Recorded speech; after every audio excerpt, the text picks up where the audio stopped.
Let me tell you something that most people find deeply uncomfortable, and I think that discomfort is actually the most interesting thing about it. The discomfort comes not from the idea being wrong, but from the idea being so completely, mechanically, mathematically correct that it forces you to look at yourself differently.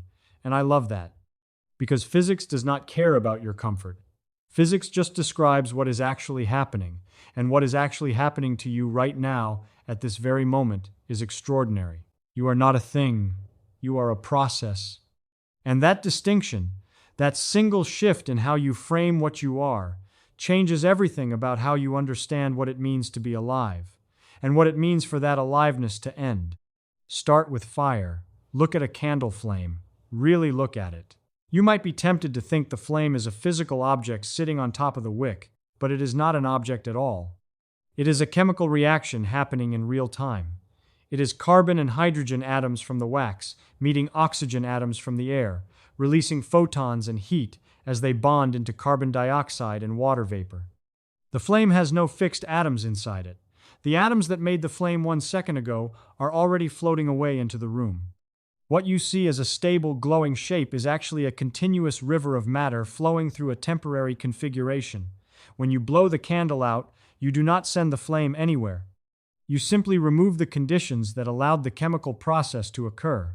The flame does not retreat. It does not travel to some invisible dimension where extinguished flames go. The process simply stops, because the conditions stopped. Now hold that thought very carefully. Because you are a flame, you are a far more spectacular, far more organized, far more information-rich chemical process, but you are a process nonetheless. You are maintained by a continuous flow of matter and energy. You breathe in oxygen, you eat food made of complex carbon molecules, and your body uses those inputs to sustain an extraordinary array of chemical reactions happening in roughly 37 trillion cells simultaneously. Your brain alone consumes about 20% of all the energy your body produces, running electrochemical signals across nearly 100 billion neurons, each one connected to thousands of others through a web of synaptic junctions so intricate that the total number of possible connection states exceeds the number of atoms in the observable universe. That is not a poetic exaggeration. That is a combinatorial fact. And all of it, every single memory you have, every fear, every hope, every face you can recall, every skill your hands know how to perform, is encoded in the physical architecture of that network. Not in some invisible substance floating above the neurons, in the neurons themselves, in the specific strengths of the synaptic connections between them, in the concentrations of neurotransmitters at the junctions, in the precise timing patterns by which groups of cells fire together and wire together. Your memories are not stored in a magical filing cabinet. They are stored the same way data is stored on a hard drive, as physical patterns in physical matter, sustained by physical energy. This is where the second law of thermodynamics becomes the most important idea in understanding what you are. The second law says that in any closed system, entropy, which is the measure of disorder or randomness, tends to increase over time. Things fall apart. Organized structures dissolve into random noise unless energy is continuously pumped in to maintain them. A sandcastle does not last forever on its own. It needs a sculptor continuously repairing it, or it crumbles. Your body is that sandcastle, and your metabolism is the sculptor. But the second law runs deeper than just sandcastles. Think about what order actually means at the atomic level. When we say your brain is highly organized, what we mean precisely is that the atoms in your brain occupy a very specific, very improbable arrangement out of an almost incomprehensible number of possible arrangements those atoms could take. The physicist Ludwig Boltzmann expressed entropy mathematically as the logarithm of the number of possible microscopic arrangements a system could have while still appearing the same at the large scale. A living brain is in a state of extremely low entropy, not because some supernatural force is keeping it organized, but because biological processes, themselves maintained by the chemical energy in food, continuously do the work of maintaining that low entropy arrangement against the constant pressure of thermodynamic decay. Life, in the most rigorous physical sense, is a machine for locally and temporarily reversing entropy by consuming energy and exporting disorder to the environment. You eat a highly ordered low-entropy molecule like glucose. Your cells break it down through a process called cellular respiration, extract the energy stored in its chemical bonds, use that energy to do biological work like building proteins and firing neurons and repairing cell damage, and export the waste products, carbon dioxide and heat, which carry the entropy away from your body and dump it into the surrounding environment. You are an entropy pump. You stay organized by making everything around you slightly more disorganized. This is not a metaphor. This is the literal mechanism of being alive, described with thermodynamic precision by physicist Erwin Schrödinger in his 1944 book On What Life Is, where he described living organisms as feeding on negative entropy, a concept that physicists now call negentropy. So now ask the next question. What actually happens when that process stops? When the heart stops, the flow of oxygenated blood to the brain ceases. The neurons begin to lose their electrochemical gradients. The ion pumps in the cell membranes, which consume enormous amounts of cellular energy, to maintain the precise concentration differences of sodium and potassium ions across the membrane. Those pumps stop working within minutes. The gradients collapse. The membrane potentials flatten out. The neurons can no longer fire action potentials. The entire electrochemical signaling machinery of consciousness goes silent. But here is the critical thing. The atoms do not go anywhere.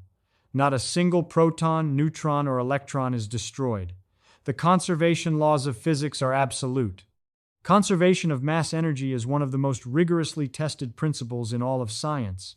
The atoms that made up your neurons are all still there, in the brain tissue. They simply begin to lose the organized arrangement that constituted the pattern of you. Bacterial enzymes that were held in check by the functioning immune system begin to break down cell membranes. Proteins begin to denature. The long organized polymer chains of DNA start to fragment.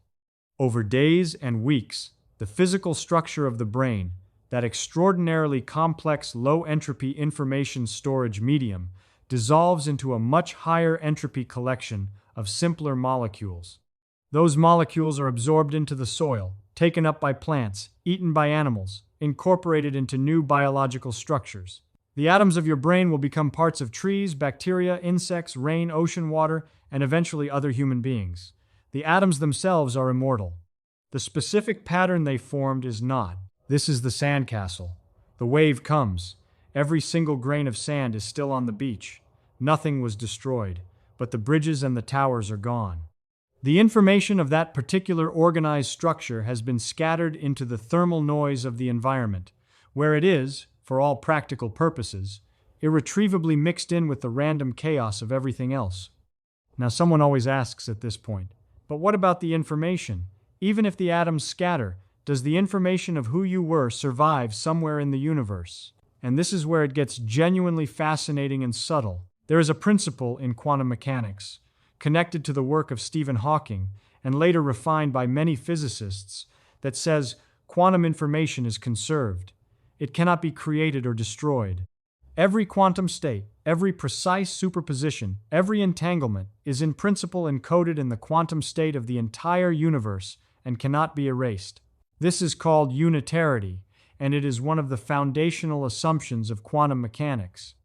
Hawking famously suggested that black holes might violate this, that they might destroy quantum information permanently, but after decades of debate, most physicists now believe that even black holes preserve information, though in a form so scrambled that recovering it is functionally impossible. But here is the distinction that matters enormously, and that people frequently blur together. There is a difference between information being conserved in principle and information being accessible or recoverable in practice. The atoms that constituted your brain will, as they scatter and interact with trillions of other atoms, encode some record of having been part of your particular pattern in their quantum states. The universe, in the most literal and mathematical sense, never forgets anything. But that information gets distributed across so many particles, so many quantum degrees of freedom, so many entangled states, that the computational resources required to reconstruct your specific pattern from the scattered quantum record of the environment would exceed any physically possible machine by factors that make the number of atoms in the observable universe look small. Imagine you take a drop of blue ink and you put it into the Atlantic Ocean. The blue molecules are still there, every single one. Their positions and momenta are encoded somewhere in the quantum state of the ocean and the atmosphere above it. In principle, if you knew the exact quantum state of every particle in the ocean, you could calculate exactly where every ink molecule is. But in practice, the ink is gone. The information of its original drop shape is gone, not because the universe destroyed it, but because it has been irreversibly scrambled into the overwhelming thermal noise of an ocean containing 10 to the power of 46 water molecules. This is what physicists call decoherence. The quantum information of a system becomes so deeply entangled with the enormous number of degrees of freedom in its environment that its distinct identity is effectively erased, even though the total information is technically conserved. Your consciousness, your memories, your personality is a macroscopic pattern maintained by quantum and classical processes at the level of neural networks. When the brain dissolves, this pattern undergoes something analogous to the ink drop dissolving in the ocean. The information is not annihilated. The laws of physics do not permit annihilation, but it is scrambled into the environment so thoroughly, distributed across so many atoms and quantum states, that it is for all functional purposes irretrievably gone. Decoherence has occurred at the macroscopic scale. The pattern has lost its coherence. And there is something else worth understanding here, something that disturbs people even more than the idea of physical dissolution, and that is the question of continuity. Even while you are alive, there is no fixed substance that constitutes you. The atoms in your body are constantly being replaced. The carbon, hydrogen, nitrogen, and oxygen atoms in your muscles are almost entirely replaced within a few months as food molecules are incorporated and old molecules are broken down and expelled. The atoms in your bones cycle over years. Even the neurons in your brain, though the cells themselves last longer, are continuously replacing the molecular components within them. The proteins in a synapse are degraded and rebuilt on timescales of days to weeks. The physical substance of your brain is a river, not a rock. What persists through this constant atomic turnover is not the matter, but the pattern. The specific organization of the connections, the relative strengths, the topology of the network. That pattern is what encodes the information of who you are. You are more like a whirlpool in a river than like a stone at the bottom of it. The water in the whirlpool is always different water, but the pattern of rotation persists as long as the conditions that sustain it persist. And this leads directly to the most precise possible physical description of what life is. Life is a pattern of organized information that is capable of self-maintenance, self-replication, and self-modification, sustained against thermodynamic decay by continuous energy input. That is not a reduction that diminishes you. That is, if you think about it honestly, one of the most extraordinary things in the universe. The fact that the laws of physics, operating purely through chemistry and thermodynamics and electromagnetism, can spontaneously produce a system so complex that it becomes aware of its own existence and sits around thinking about entropy and quantum information, that is genuinely astonishing. The atoms that make up your brain have been around since the first few minutes after the universe began. They were forged in the nuclear furnaces of stars that died before our sun was born. They have been part of rocks and oceans and ancient organisms and soil and rain for billions of years. For a brief cosmological moment, a tiny fraction of them came together in an arrangement so improbable and so organized that the arrangement became conscious and looked out at the universe and wondered what it was. That is what you are. That is what this process is.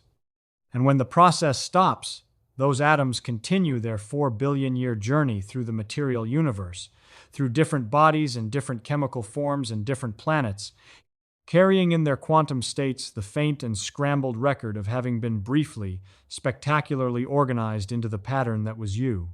The physicist you are made of is the same physicist the stars are made of. The same laws that govern the fusion reactions in the core of the sun govern the electron transfers in your synapses. There is no separate physics for living things. There is one physics describing one universe in which the atoms transiently organize into patterns of increasing complexity, and some of those patterns become temporarily aware of the physics that underlies them. That is the reality, not a ghost in a machine, not a soul pilot flying the body around and then departing at death for somewhere else. A process. A thermodynamic process of breathtaking complexity and improbability, running on borrowed negentropy, sustained by a continuous flow of matter and energy, encoding an extraordinary density of information in the organized structure of 100 billion neurons, and eventually, inevitably, surrendering that organization back to the second law. The flame goes out when the conditions for burning stop, not because the flame traveled somewhere, because the process simply ceased, and what remains is not nothing. What remains is all the atoms, all conserved, all continuing their long journey through the physical universe, carrying the universe's unbroken ledger of quantum information forward into whatever comes next.